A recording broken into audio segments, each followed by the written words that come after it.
విజయవాడలో లగడపాటి రాజగోపాల్ మాట్లాడుతున్నారు. ప్రత్యక్షంగా చూద్దాం.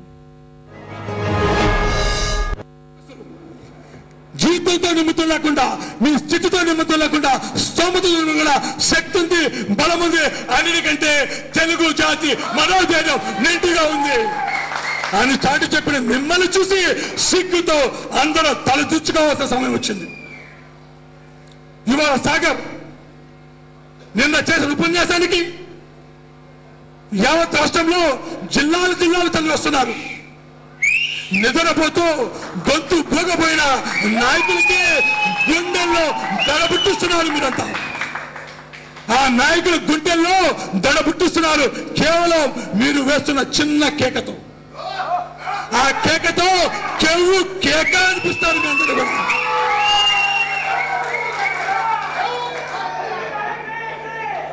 సమైక్యవాద శక్తి ఏంటో చాలా మంది తక్కువ అంచనేస్తున్నారు. చాలాసార్లు చెప్పాం, వేర్పాటువాదం అనేది వైలెంట్ తో ఉంటుంది, వైలెన్స్ తో కూడుకుంటుంది. కానీ సమైక్యవాదం సైలెంట్ గా ఉంటుంది. సైలెన్స్ తోనే సాటిగా సూటిగా జవాబు చెప్పే శక్తి సామర్థ్యం ఉంది. ఎందుకంటే నిన్న కేసీఆర్ అన్నాడు, హైదరాబాద్ లో రిఫరెండం పెడతారా అన్నారు. అటువంటి పద్ధతి మన దేశంలో లేదు కాబట్టి నేను సూటిగా అడిగాను, నీకు దమ్ము ధైర్యం ఉందా? హైదరాబాద్ పార్లమెంట్ కానీ సికింద్రాబాద్ పార్లమెంట్ కానీ పోటీ చేసి డిపాజిట్ తెచ్చుకొని నీ సత్తా ఏంటో, నీ ఏర్పాటు బలం ఏంటో చాటి చెప్పండి. అక్కడ ఉన్న ప్రజానీకం నీకు ఏ విధంగా బుద్ధి చెప్తారో అని చెప్తే ఏ ఒక్క నాయకుడికి, ఆ పార్టీ నాయకులకి చావ చచ్చి ఏమి చెప్పాలో తెలియక ఏం మాట్లాడుతావు నువ్వు, కార్పొరేటర్ గా పోటీ చేస్తావు అంటుంటే 2009లో బూరుగుల రామకృష్ణరావు సాక్షిగా హైదరాబాద్ నడిపట్టులో సెక్రటరీ ప్రాంగణంలో 2009 నవంబర్ 1వ తారీఖు నాడు అక్కడ ఆయనకి దండ వేసి అడ్డుకుంటానంటే రండిరా అని చెప్పి దండ వేసి అక్కడ ఛాలెంజ్ చేశాను వాళ్ళని. మీకు దమ్ము ధైర్యం ఉందా? ఒక నెల రోజుల లోపల కార్పొరేషన్ ఎన్నికలు వస్తున్నాయి. హైదరాబాద్ లో 150 స్థానాలు ఉన్నాయి. పోటీ చేసే దమ్ముందా మీకు అన్నాను ధైర్యంగా అందరి ముందు. ఎక్కడ పోటీ చేస్తారు, ఎన్ని పోటీ చేస్తారు, ఎన్ని గెలుస్తారో చెప్పండి అన్నాను.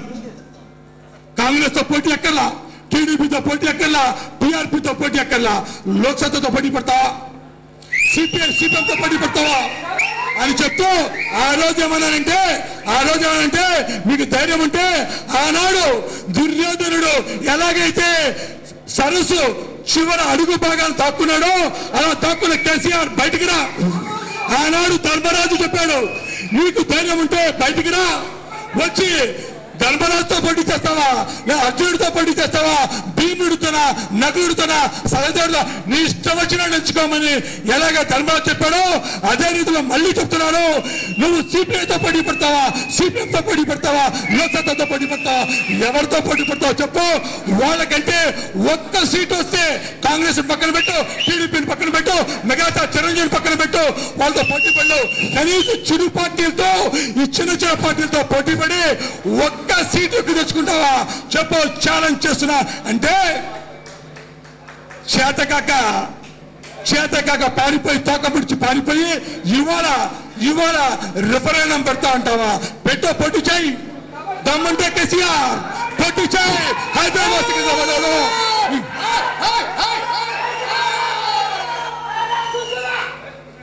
ఈ హైదరాబాద్ పోటీ చేయి.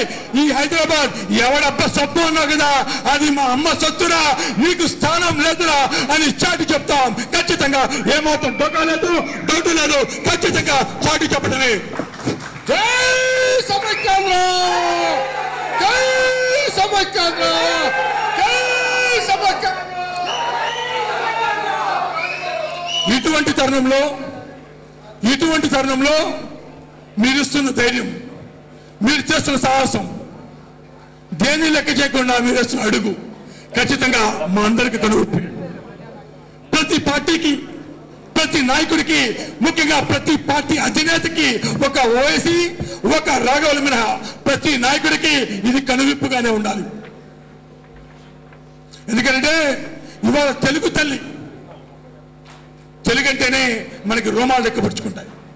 జీవితాన తీర్చలేని తల్లి రుణం తెలుగు. ఏ తండ్రి ఏ గురువు చెప్పలేని తండ్రి గుణం తెలుగు. పసుపుగ్గల వెలకందని లావణ్యం తెలుగు. భరతమాత సంతతిలో గణపుత్రం తెలుగు తెలుగు తెలుగు అని గుండె లోతుల్లో ఉన్న భావాన్ని ఇవాళ చెప్తున్నాం. మనం తెలుగు తల్లిని 294 అంతస్తుల మీద నుంచి వేలాడి తీసి పెట్టుంచాం. 294 అంతస్తుల బిల్డింగ్ నుంచి తెలుగు తల్లిని తాడుతో వేలాడి తీసుంచాం. అందరూ పట్టుకొని లాగాలని ప్రయత్నం చేస్తున్నాం. కొంతమంది కిందకి లాగాలని ప్రయత్నం చేస్తున్నారు. మొన్నటిదాకా 225 మంది మాకున్నారులే, పైకి లాగొస్తామనుకున్నాం. 294 అంతస్తులంటే అసెంబ్లీలో 294 ఎమ్మెల్యేలతో సమానం. మాకు 225 ఉన్నారులే ధైర్యంగా చెప్పుకున్నాం. మెజార్టీలో పక్షం ఉంది. తెలుగు చెల్లి నేల మీద పడి ముక్క చెక్కలవకుండా పైకి లాగి ఆ 294 స్థానాలు బిల్డింగ్ పైన మళ్ళీ ఆవిడ గర్వపడే విధంగా, కన్నీరు పెట్టే విధంగా లేకుండా పెడతామని చెప్పాం.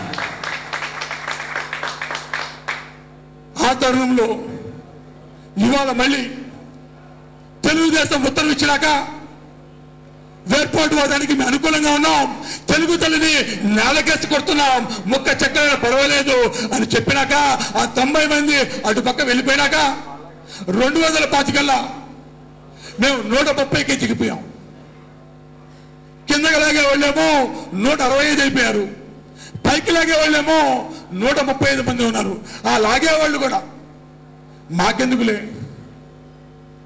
తంతారేమో పొడుస్తారేమో అంటూ భయంగా ఆందోళనతో అలజడులతో ఎందుకు వచ్చిన కర్మ, ఆ తల్లి ఉంటే ఎంత పోతే ఎంత అన్న అనేక మందిలో ఉన్న భావనలో ఆ తరుణంలో మీరందరూ మేల్కొని, మీరందరూ నడుంపుకించి, ఉద్యోగులందరూ, ఎన్జిఓ సంఘ నాయకులందరూ, టీచర్లందరూ, మీరందరూ ప్రతి ఒక్కరూ వయసుతో నిమిత్తం లేకుండా, తరగతి మీ స్థితితో నిమిత్తం లేకుండా, మీ జీతాలతో నిమిత్తం లేకుండా, ఆడామగాన తేడా లేకుండా మీరు చూపించిన ధైర్యం ఖచ్చితంగా ఈ వేదిక మీద మా అందరికీ కాకుండా ఈ రాష్ట్రంలో ప్రతి ఒక్కరికి కూడా కనువిప్పు కలగాలని చెప్పి మీరు ఈ రీతిలో మీరు చేపట్టిన, ఎందుకంటే ఉద్యమాల రాజధానిరా ఈ నేల, కృష్ణరా అని చెప్పి గొప్పగా చెప్పుకునే ఈ నేలలో పుట్టిన మీ అందరికీ, మనందరికీ ఉద్యమ స్ఫూర్తి ఏంటో నిన్న టీవీ పత్రికాముఖంగా చాటు చెప్పిన సాగర్ ఆధ్వర్యంలో మీ అందరికీ మళ్ళొక్కసారి వందనాలు తెలియజేస్తూ, అభివందనం తెలియజేస్తూ, చెప్పాలనుకుంటే చాలా చెప్పొచ్చు, చరిత్ర అనేక అన్యాయాలు చెప్పొచ్చు. ఇవాళ అంటారు మేము వెళ్ళిపోతా అంటే మీరు ఎందుకు ఆపుతున్నారంటారు.